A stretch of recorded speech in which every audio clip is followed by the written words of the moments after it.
2019년 4분기 가계소득 동향 결과가 나왔기 때문에 또 오셨습니다. 뉴스공장 경제가정교사 최백은 교수님 나오셨습니다. 네, 안녕하세요. 예. 예. 원래 이 얘기하려고 저희가 진작에 모셔뒀는데 아까 우상호 의원님하고 얘기 나오는 중에 예. 제가 미리 듣던 소식을 잠깐 말할 수밖에 없어가지고 오늘 잠시 후에 국회 정론관 가가지고 기자회견 하신다면서요. 예, 11시에 지금 예정되어 있습니다. 근데 나온 이름이 저도 보도자료 오늘 아침에 돌아온 걸 돌리는 걸 봤는데 교수님하고 우희정 교수님 이름 두 분밖에 없던데요. 예, 일단은 어쨌든 간에 대외적으로 어떤 선언하는 자리이기 때문에 지금 창당 준비 공동위원장을 맡고 있는 입장에서 일단 이제 갑자기 예. 가정교사에서 갑자기 창준희 위원장으로. 예. 헛보다 뭐 제가 작년에 뭐 일본 경제 도발할 때도 사실 뭐 의병장이라는 별명도 있고 그랬었는데, 근데 지금 뭐 어쨌든 간에 좋은 취지로 만든 선거법이 상당히 지금 왜곡되고 있잖아요.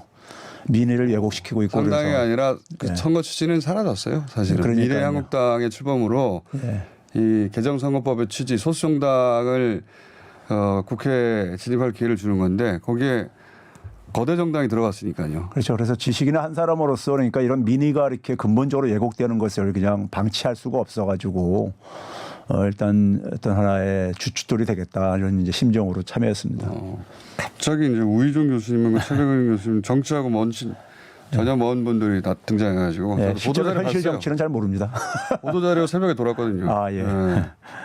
봤는데 현실 정치는 모르시는데 그러면 이 정당의 기능은 뭡니까? 여기까지만 얘기하고.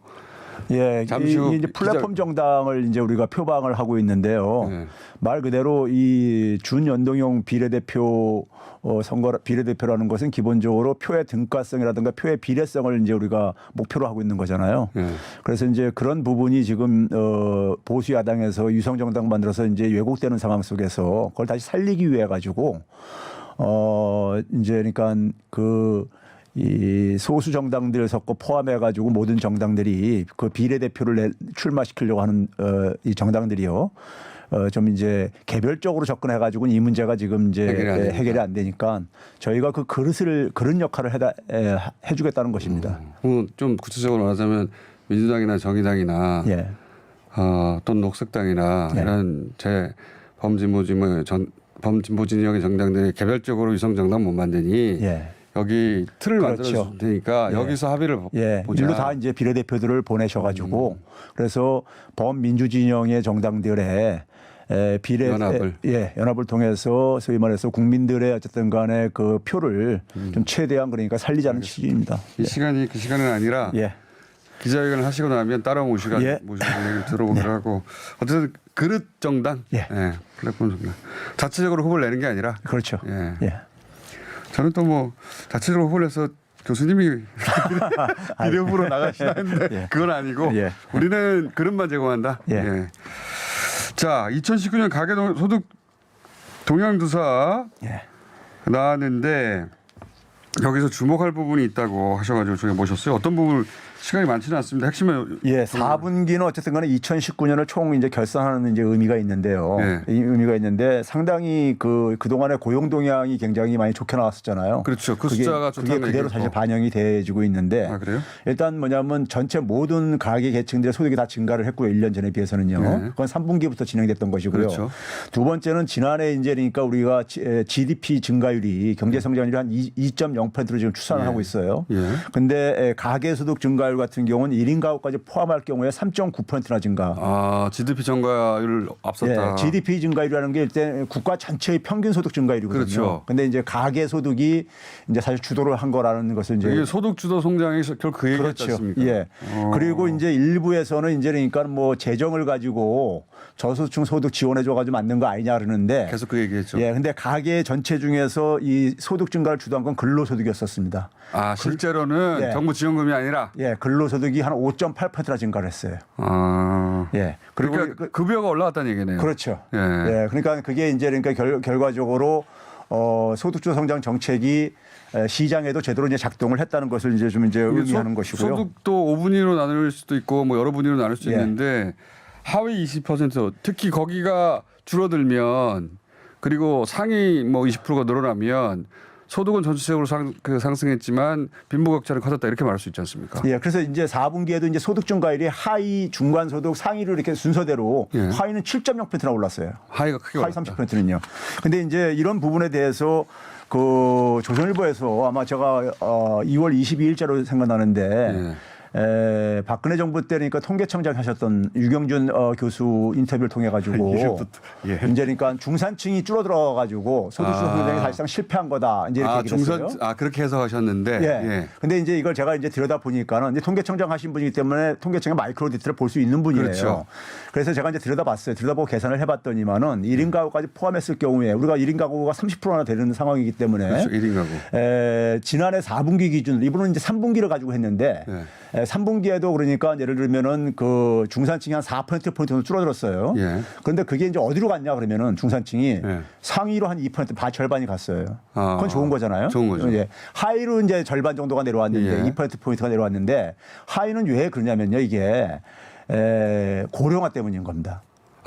그러니까 계속 말씀하셨던 예. 이제 소득원이 없는 60세 이상, 65세 이상이 크게 늘어나고 있기 때문에 예. 그 말씀하셨죠. 그러니까 이분이 이제 그러니까 박근혜 정부 때 2016년하고 2019년하고 비교했을 때 60세 이상이 당시엔 69%였는데 이제 75%나 돼요.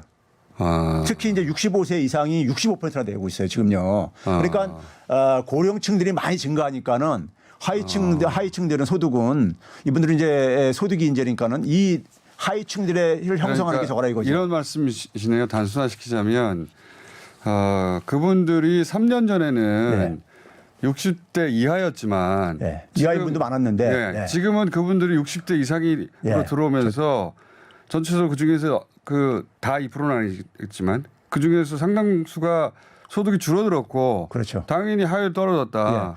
그래서 어떻게 보게 되면은 65세 이상들은 근로소득을 얻기가 힘드신 분들이란 말이에요. 그렇죠. 그러면 이분들의 소득이 그러니까는 이분들이 지금 증가하고 있다는 것은 오히려 소득주도 성장 정책이 더 필요하다는 걸 의미하는 거죠. 그런 말이네요. 소득 주도 성장 때문에 나이가 먹은 게 아니니까. 거기다가 4분기를 보게 되면요. 상위층으로 이동이 더 많아졌어요. 4분기에는. 그러니까 중산층이 줄어들더라 하더라도 줄어든 것만 측면을 보지 마시고 이게 어디로 갔는가를 봐야 되는데. 그게 제일 중요하죠. 근데 그거는 외면하시고 그 줄어든 것 중에 상당수가 4분기에는 상위층으로 가버리고. 중산층이 줄어들었다는 말의 뉘앙스는 다 못 살게 됐다는 거거든요. 그렇죠. 근데 그게 아니라 3분기에도 절반은 상위층으로 절반은 하위층으로 갔는데 3년 전과 비교하자면 이건 나이 효과고. 그렇죠. 소득 주도 성장 때문에 나이 먹은 거 아니잖아요. 그렇죠. 그러니까요. 그러니까 오히려 그 데이터는 소득 주도 성장을 더 해야 된다는 얘기고. 그렇죠. 예를 들면 65세 이상에 대한 그러니까 지원이 이전 소득 지원이 더 강화가 필요하다는 걸 의미하기 때문에. 그리고 4분기에는 역시 중산층이 줄었는데 그거는 상위로 올라갔다. 상위로 상당 부분이 갔다 이거예요. 좋은 거네요. 그렇죠. 그러니까 중산층 비중이 줄어든 것만 초점 맞춰가지고. 그러니까 제목을 그러면 그 제목은 악의적이네요. 그렇죠. 중산층이 줄어든 게 아니라 더 잘 살아가는 사람이 많아졌다는 거니까. 이 데이터대로 얘기하자면. 그러니까 통계청장이 했던 분이 그런 식으로 표현을 한 것에 굉장히 제가 유감스러워가지고 제가 이건 꼭 지적을 하고 싶습니다. 말이 아우다라고 하다는데 중산층이 줄어든 건 맞아요. 맞는데 그때 중산층이 줄어들었다고 말할 때 보통의 문제의식은 이 사람들이 다 못 살게 됐다는 거였는데 지난 4분기는 상위계층으로 더 많이 올라왔다. 그럼 더 잘 살게 됐다고 해야죠. 그렇죠. 이걸 왜 아무도 말 안 해주셨는지. 자, 오늘 그럼 기자회견 몇 시 하십니까? 11시에 합니다. 그거 보고 다시 질문 드릴게요. 여기까지 듣겠습니다. 한동안 그러면 가정교사는 못 나오시는 거 아닙니까 이제? 저는 뭐 현실 정치할 사람은 아닌데. 그래도 정당인이신데. 그러니까 그릇만 담아주고. 고민이네. 뉴스공장 경제가정교사 최백원 교수님이었습니다. 네, 감사합니다.